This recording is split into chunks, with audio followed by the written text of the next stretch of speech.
小事而已嘛，你这样生气什么？啊，哇，then then 就变更大事。Today, Ryan and I try marriage preparation with my friend Bernard Lin, who is a certified psychotherapist. I first met Bernard at Christ the King RCIY when I was 18. He was one of the sponsors on my baptism batch of 2011. We still look the same, right? He started his own private practice in 2023 called REAP Counselling. Being unjustly. Unjustly? I just how I feel. Okay. I can feel a trigger coming up again. Yeah. Unjustly, yeah. Faith, work, purpose. Welcome to Holy Hustle. What is the percentage do you think that marriage preparation actually help in preventing divorce? Wow, it's a tough measurement lah. But then I don't think it's a percentage thing. But if let's say you go through marriage preparation course, the probability of you of going through a divorce is much lower. The probability of you solving the issues and talking and communicating properly will be higher. So it's a skill set. So it's a skill set, and then then the results won't be that teruk. Yeah. Okay. So in your experience only in your course of work, right? What are the percentage of like secular versus Catholics that you work with? Okay. So for marriage preparation course, mostly are Catholics because they are exposed to that already. The secular one are mostly not the marriage preparation course, but that is the normal counseling issues. Yeah, like maybe childhood trauma or anxiety, depression, or something like that. Yeah. So going through marriage preparation course with you versus with the church, is there any difference, or in terms of after that the result, the cert, can they use it for their rematrimony? Of course for us cannot lah. Yeah. Because the church must endorse that they is the church doing the marriage preparation course, where it has certain type of framework, Even though the framework is the same, but then maybe because I think marriage preparation course for church, the priest is doing it, So the spiritual aspect of it comes into play, Putting God in the centerpiece, like putting God as a third party in the marriage, right? So this is what we secular we won't do it unless the couples are open to that sort of in the more spiritual form of guidance. So in your course of work, let's say you know that the Catholic is the couple is Catholics and they actually request a more spiritual approach. Do you do it, or I will suggest to them to go to the MPC first or EE first for the church, and then because it is like 2 weeks, 2 days, right, for the EE, right, engage and encounter. MPC is 6 weeks, right? But then let's say they feel that they need more in-depth, talking, because the time it's in a class setting, right? So the attention span will be lesser, Yeah. So coming here, there's a platform. I think maybe it's like the issues flag out during the course, yeah, and then you bring it yeah. here to expound further. Correct. Especially sometimes like inside our EE time, they only give you 20 minutes long. Yeah. But actually like angry already. Then after they say okay, come back. Then I was like So maybe in a context of like in Singapore now it's like that one is like health checkup, like for your blood pressure, high cholesterol, whatever, blood right? test only. Blood test. X-ray. Here is like physio therapy, or may not be physio, but then maybe it's like we come and talk together and then to gain the bonding to each other. I think the key point is the skill set. The skill set that we kind of like guide the couples that the marriage can be more pleasant and smooth one. Being a marriage preparation counselor, how does it help you with your marriage? How? So you gain more awareness to the questionings, and then sometimes it's like because I'm aware, right? Because if I use it, I'm convinced to share with the couple that hey, I use this, right? Because it's like a personal testimony. Right. Yeah, of course. I mean, certainly, I think every marriage has some quarreling here and there. Disagreement here and there because we are different and unique, right? So there is experience to share that. Hey, actually, we also have this like angry or whatever. So I think that when you all go right, there's some like old couples also be the facilitator. Oh yeah. Yeah, because they have the wealth experience. Yeah, that can guide you and then share through experience. Yeah, but not the intimacy part, I just. Yeah. So yeah, it's like our parent telling us about their intimacy or whatever. Yeah. But then, yeah. But it's good to know. Good to know. I wouldn't I wouldn't say it's good to know, but okay. But I mean, we will grow old in the end, right? No, It's just I think that it's easier coming from somebody who's like 40, 50, 60. But when it's like 60, 70, Telling you that they're still it feels active. make me think of like when their parents. Yeah. I don't know, too close my parents' age, then I'm like, okay, it's a bit. Okay, so after you want to imagine, right? Then after that you're It's not we want to imagine, but they say it so vividly that you see it vividly, and then because you like link up to your parents, right? Yeah. Because I feel like my parents. Yes. So in your personal course of work, during doing all this kind of work, right? How does your faith actually help you in doing your job better? As in the NPC one or the counseling one?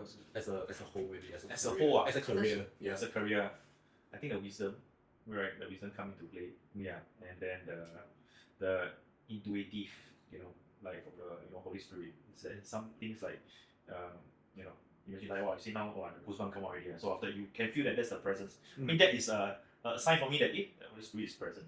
And when those words have come out, it's not your own one, but it is what God would want in the couple or the person that is coming in to listen.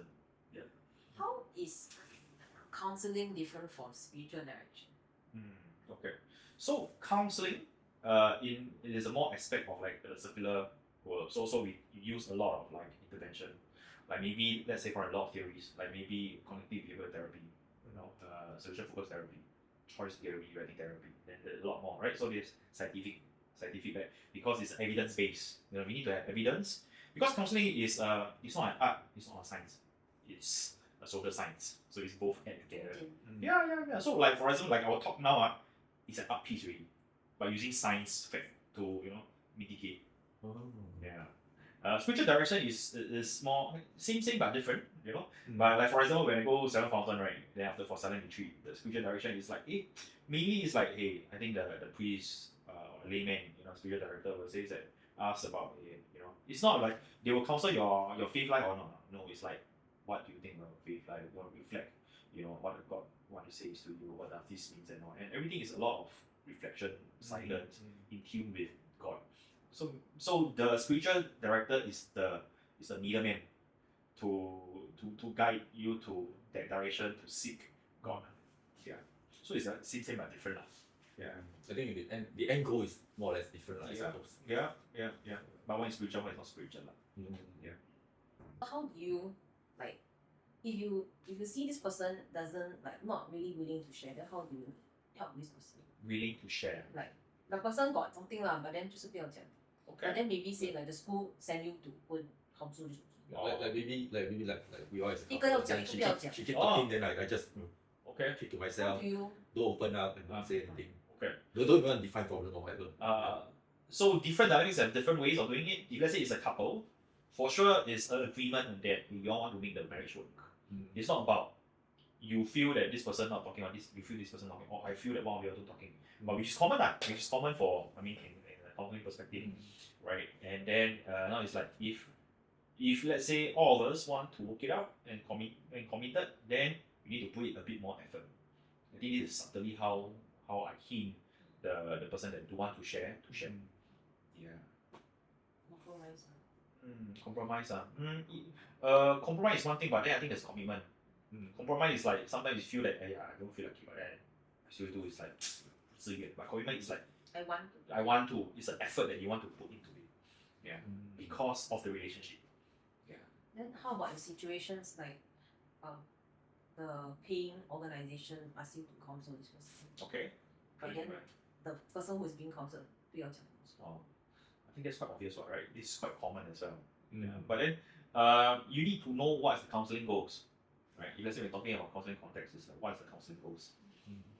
Does the goal of the individual sitting in front of me are their goals same as the paying organization goals? Right? And then you as a counselor, you need to know, what, or you want to have a stand at who you want to, help. The paying organization or the person. Then how do you show the love of Christ in this kind of situation? If the person not receptive to anything. How to be Christ-like, is it? So I think being patient, being grounded, I think is very important. Yeah, I think that's what you experience. I think you all sitting that side, you all can see that I like quite like like a tree that just sit here and then yeah, kind of stable in a way, right? I mean that's what I kind of known for lah, But then I think it's obvious. It is obvious that some people don't talk for maybe 5 or 6 sessions, maybe the 7th session, then open up, right? But then we being human being, it is the presence fact, right? So sometimes when you don't talk, you don't talk, but then just be here. It makes a lot of difference. Oh, so the whole session, the person don't talk, you also don't talk, you just sit down there. I can, but of course I will ask them some questions. Yeah, because definitely there's some trigger point one. It's like if let's say for example kids are teenagers, what game you play, then they can be very sarcastic or whatever. So do them first lah. I mean, last time when I do youth work, right, also same one, right? You just need to be interested with them. Yeah. If let's say you are because of other resources or other things that they're interested in them, then you're not sincere enough. We explored a practical tool called the 10-step conflict resolution exercise. Using the course materials as our guide, we were invited to reflect on our relationship and identify one recurring issue, a pattern or trigger that we always seem to circle back to, but never quite found peace with. This wasn't just about naming a problem, it was about learning how to approach it together as a team and to begin seeing the issue as something we could stand side by side to face together. We were guided through the exercise by Bernard, who played a vital role in facilitating the conversation. His presence was never overbearing. Instead, he held the space for us, ensuring that we didn't drift too far off topic while also giving us the freedom to speak honestly and from the heart. The conversation flowed primarily between Ryan and me, and Bernard was very intentional about not taking over. He listened, he observed, and only when necessary, he gently nudged us back on course. The most surprising challenge was coming up with 10 different solutions for this one issue. It seemed quite a lot at first. 10 ways to approach or resolve one single problem? We found ourselves a bit stuck. But Bernard never rushed in with answers. He didn't impose his own opinions or offer pre-packaged advice.